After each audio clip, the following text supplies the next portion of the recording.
দর্শক, আপনাদের সামনে আজকে যে বিষয়টি নিয়ে আসছি সেটি হচ্ছে, যারা নতুন মোবাইল কিনবেন অবশ্যই সাবধান। কারণ নতুন মোবাইল কিনে সেটাতে আপনার সিম লাগানোর সাথে সাথে সেটি বন্ধ হয়ে যেতে পারে। আসল কারণটা জানি কেন এই ধরনের হতে পারে। আসলে বাংলাদেশে ভালো কাজ যদি সরকার করতে যায় সেটাতেও বাধা আসে। কেমন? যেমন ধরুন, ক্লোন মোবাইলগুলি আমাদের কাছে বিক্রি করতেছে, সেটা বন্ধ করার জন্য বা সেগুলি বন্ধ করার জন্য সরকার চেষ্টা করতেছে। এ নিয়ে আবার ব্যবসায়ীরা আন্দোলন শুরু করে দিয়েছে যে তারা এটা মানে না, তারা দুই নম্বরী ব্যবসা করবেই বা ক্লোন মোবাইল বিক্রি করবেই, মানে সরকারকে ভালো কাজ করতে দিবে না।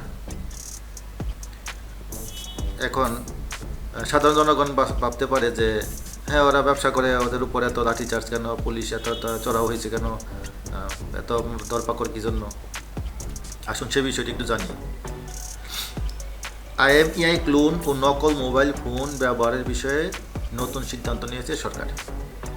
এখন সিদ্ধান্ত কি, আসুন সেটি একটু আমরা দেখি, তাহলে আমরা বুঝতে পারবো যে কি হয়েছে ব্যাপারটা।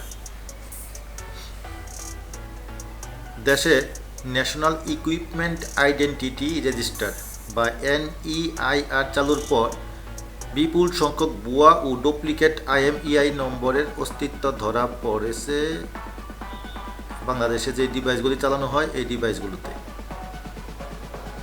ডাক, টেলিযোগাযোগ ও তথ্য প্রযুক্তি মন্ত্রণালয় জানিয়েছে, জনজীবনে হঠাৎ করে বড় ধরনের যোগাযোগ বিঘ্ন সৃষ্টি হতে পারে, আর তাই আপাতত বন্ধ না করার সিদ্ধান্ত নিয়েছে এই ডিভাইসগুলি।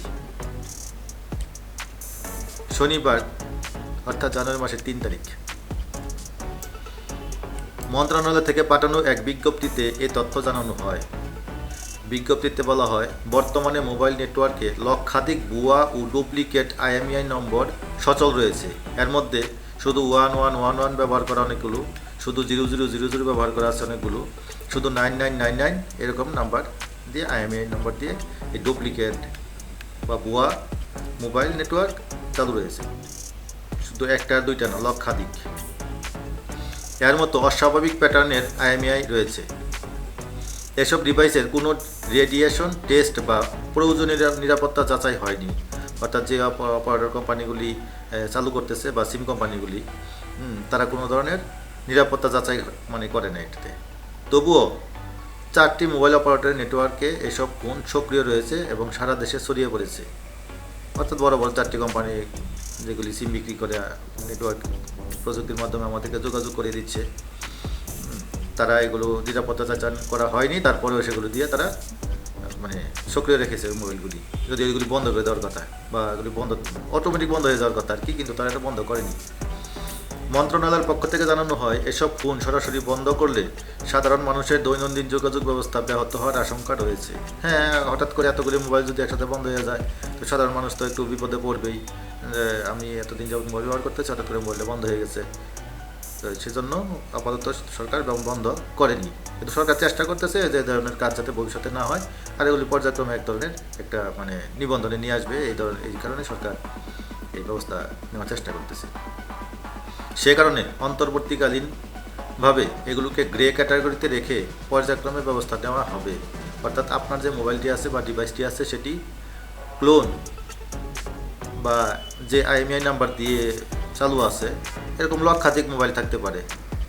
অর্থাৎ আপনার একই নাম্বারে অনেকগুলি ডিভাইস আছে, আপনি যেটা ব্যবহার করতেছেন ধরে নেবে অন্যরাও সেটাই ব্যবহার করতেছে, শুধু আপনার মোবাইলের নাম্বারটা আলাদা, আর কিছু না। এখন কেউ যদি অপরাধ করে পালিয়ে যাওয়ার চেষ্টা করে, তাকে যদি সরকার ধরতে চেষ্টা করে, আইন শৃঙ্খলা রক্ষাকারী বাহিনী, তাহলে মোবাইল ট্র্যাক করবে। আর মোবাইল ট্র্যাক করলে তো আপনারটাও চলে আসবে। কে অপরাধ করছে আর কে অপরাধ করেনি ওটা তো পরে যাচাই হবে, পরে এটা সাক্ষী প্রমাণ হবে। কিন্তু প্রাথমিকভাবে আপনার কাছে যেহেতু এই একই রকম ডিভাইস আছে, আপনাকেও সন্দেহ তালিকায় রাখতে পারে, আপনাকেও ট্র্যাক করে ধরতে পারে। তো সুতরাং এটাও আপনার মাথায় রাখতে হবে। এই জন্য এই ধরনের ক্যাটাগরি এই ধরনের ভুয়া মোবাইল আমরা যারা কিনেছি বা ক্রয় করেছি তাদেরকে একটা ক্যাটাগরিতে সরকার আপাতত রাখছে, সেটা হচ্ছে গ্রে ক্যাটাগরি। তারপরে ব্যবস্থা নিবে বলছে, ভবিষ্যতে এটা ব্যবস্থা নিবে। আর এখন আসুন দেখি সরকারি যে তথ্যগুলি আছে এই তথ্যগুলি একটু দেখি আমরা। সরকারি তথ্য বিশ্লেষণ দেখা যায়, গত 10 বছরে শুধু একটি IMEI নম্বর এর বিপরীতে প্রায় 3,91,00,000 সংযোগ ব্যবহৃত হয়েছে। শুধুমাত্র একটা IMEI নাম্বার, যেটা হচ্ছে 9999999, এই IMEI নাম্বার দিয়ে প্রায় 3,91,00,000 সংযোগ ব্যবহৃত হচ্ছে। চিন্তা করা যায়, আপনি একজন আর দুইজন না, 3,91,00,000, প্রায় 4 কোটি। একইভাবে কয়েকটি IMEI নম্বরে লাখ লাখ ডিভাইস ডুপ্লিকেট হিসেবে ব্যবহৃত হচ্ছে। শুধু মোবাইল না, অন্য ডিভাইসগুলো একই IMEI নম্বর দিয়ে ব্যবহৃত হচ্ছে। এসব IMEI স্মার্টফোন ছাড়াও বিভিন্ন IoT ডিভাইসের হতে পারে। এগুলো শুধু স্মার্টফোন তা না, IoT ডিভাইসেরও হতে পারে। তবে বর্তমানে মোবাইল অপারেটররা মোবাইল ফোন, সিম সংযুক্ত ডিভাইস ও IoT ডিভাইস আলাদাভাবে শনাক্ত করতে পারছে না। অর্থাৎ যারা ওই যে মোবাইল অপারেটর, যেমন বিভিন্ন কোম্পানি, গ্রামীণ ফোন, বাংলালিংক, বা আপনার যারা এয়ারটেল, এই ধরনের কোম্পানি যারা আছে, রবি, ওরা কোনটা কোন ফোন বা কোন ডিভাইস এগুলি শনাক্ত করতে পারতেছে না। আসলে বিজ্ঞপ্তিতে আরও বলা হয়, বাংলাদেশ ব্যাংকের 2024 সালের এক প্রতিবেদনে উল্লেখ করা হয়েছে, দেশে সংগঠিত 73% ডিজিটাল জালিয়াতি অনিবন্ধিত ডিভাইসের মাধ্যমে ঘটে। চিন্তা করা যায়, 73% ডিজিটাল জালিয়াতিগুলি অনিবন্ধিত ডিভাইসের মাধ্যমে ঘটে।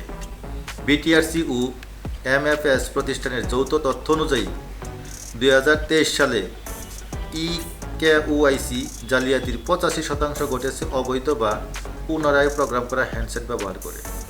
সুতরাং বুঝতেই পারছেন যে এই হ্যান্ডসেটগুলি বন্ধ করা খুবই দরকার, খুবই জরুরি। এছাড়া 2023 সালে দেশে প্রায় 1,08,000 মোবাইল ফোন চুরির অভিযোগ পাওয়া গেলেও অধিকাংশ ফোন উদ্ধার করা সম্ভব হয়নি। অর্থাৎ আপনার দামি মোবাইলটা আপনি কিনে নিয়েছেন, সেটা হারিয়ে গেলে আপনি সেটা কোনো দিন ফিরে পাবেন, এটার কোনো গ্যারান্টি নেই। কারণ আপনার যেই IMEI নাম্বার আরেকজনের ঠিক সেম IMEI নাম্বার, তা আপনারটা কীভাবে পাবেন? আপনি পাবেন না। তো এটা কি বন্ধ করা উচিত না উচিত না, এটা সরকারকে বলতে হবে না, এটা আপনারা একটু বুঝে নিয়ে। সরকার জানিয়েছে, অবৈধ ও আনঅফিসিয়াল ফোনের নামে নকল হ্যান্ডসেট বিক্রির মাধ্যমে সাধারণ জনগণের সঙ্গে প্রতারণা করা হচ্ছে।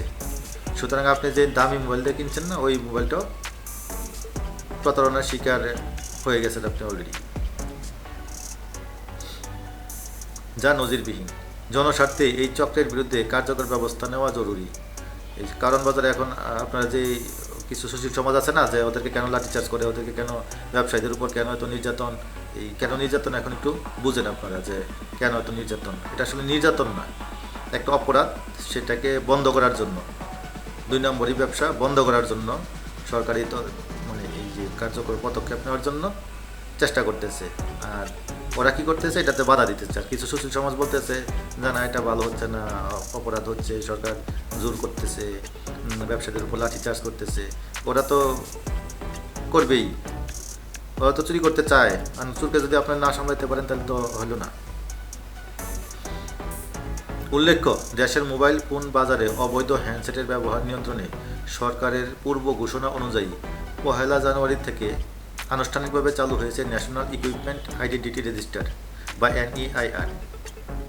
এই ব্যবস্থার মাধ্যমে মোবাইল নেটওয়ার্কে ব্যবহৃত সব ফোনের IMEI নম্বর জাতীয় ডাটাবেজে নিবন্ধিত হচ্ছে। এখন প্রত্যেকটা মোবাইলের IMEI নম্বরগুলো জাতীয় ডাটাবেজে নিবন্ধিত হচ্ছে। নিবন্ধিত হলে একটা সুবিধা কি, আপনার মোবাইল যদি হারিয়ে যায় আর এটা যদি ওই IMEI নাম্বার যদি চেঞ্জ না করতে পারে, বা একাধিক মোবাইলে যদি একই IMEI নাম্বার না থাকে, তাহলে আপনার মোবাইল চুরি হয়ে গেলে সেই মোবাইলটি উদ্ধার করা সম্ভব।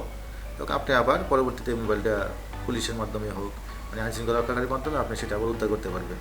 আর যদি এরকম না করা হয়, তাহলে আপনার মোবাইলটি আপনি কোনোদিনও পাবেন না, এইটুকু শিওর।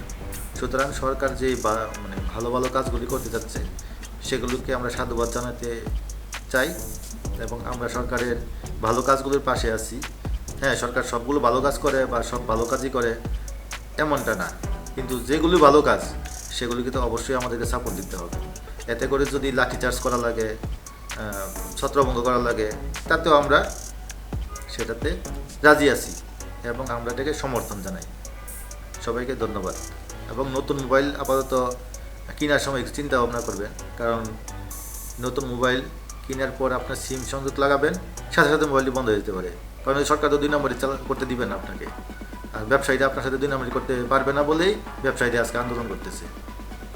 সুতরাং নতুন মোবাইল কেনার আগে একটু সাবধান, দেখে শুনে IMEI নাম্বার যাচাই বাছাই করে মোবাইল কিনবেন। সবাই